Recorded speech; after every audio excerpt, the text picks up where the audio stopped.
E hoje a gente recebe aqui no estúdio o especialista em direitos de condomínios, Davi Gomes. O Davi, ele é o presidente da Comissão de Direito Condominial da OAB de Mogi das Cruzes e vem aqui hoje para responder dúvidas suas. Davi, muito obrigado pela companhia outra vez. Boa noite, Hélio. Obrigado.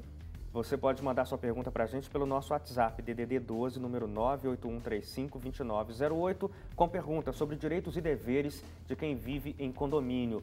É um tema que tem crescido bastante no Brasil, Davi, até porque hoje, nos centros urbanos, principalmente, muita gente tem ido morar em condomínios, cada vez mais.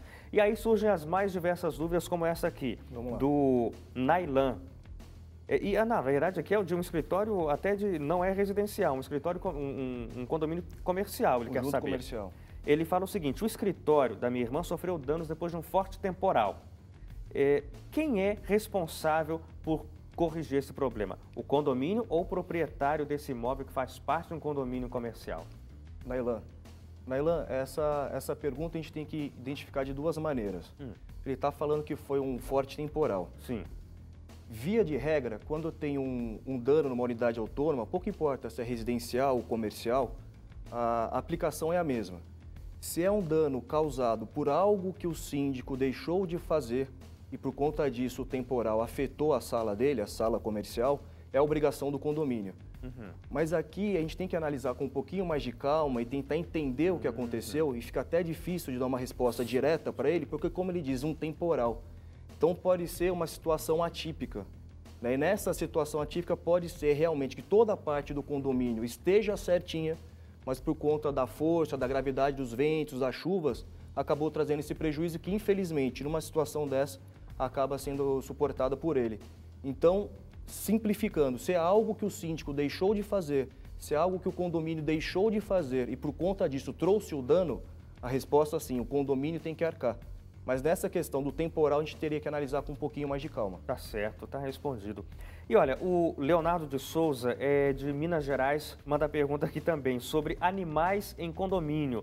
Eu imagino que seja um problema constante em assembleias de condomínio, nas reuniões. Ele quer saber o seguinte: o que é que a lei diz a respeito disso? Quais os direitos e os deveres para quem mora em condomínio e quer ter um bichinho de estimação? Leonardo, vamos fazer da seguinte forma. Pergunta interessante, muito comum, como você disse, Hélio. Temos que partir do seguinte princípio. Todos têm direito a ter ali o animalzinho dele. Então, ele tem direito de propriedade. Ele pode ter esse bichinho de estimação dele. Agora, ele mora em condomínio, tá certo? É uma questão de bom senso.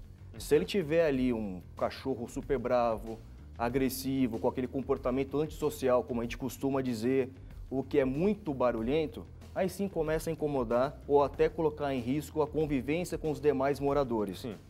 Muitos condomínios já têm no seu regulamento interno o que pode e o que não pode ser feito com relação aos animais. Então a gente tem que seguir o regulamento interno.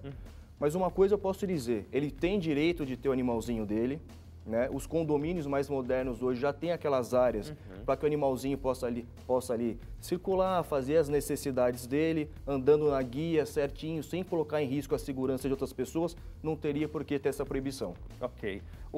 Agora, dentro dessa mesma pergunta tem um desdobramento, e aí é uma reclamação. O nosso telespectador diz que no condomínio, é um condomínio de casas, não de apartamentos, sempre de manhãzinha, por volta de 7h30, os proprietários saem da casa, ao lado da casa dele, e o cachorro começa a latir. E ele late incansavelmente por umas 2 horas, o que é um incômodo para ele. Sim. E isso é rotineiro. Num caso como esse, como é que faz? Infelizmente, uma situação como essa, aquele comportamento antissocial que eu falou. desenhava antigamente, né?